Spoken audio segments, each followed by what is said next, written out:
बिस्मिल्लाहिर्रहमानिर्रहीम। मेरे प्यारे बहनों, भाइयों और मंडी की अवाम, अस्सलाम वालेकुम।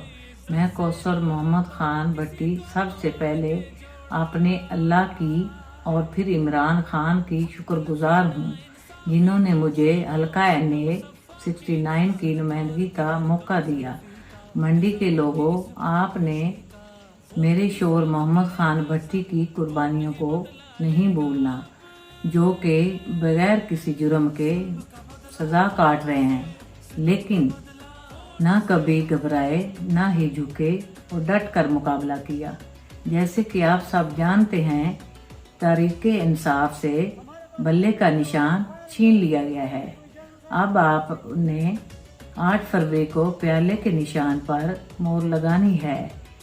मेरे बेटे साजिद अहमद खान को भी नहीं भूलना और प्याले के साथ साथ गदा गाड़ी पे मोहर लगानी है और वोट की ताकत से भट्टी बरादरान को वफादारी साबित करनी है।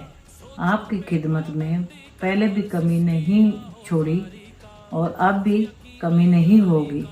अस्सलाम वालेकुम।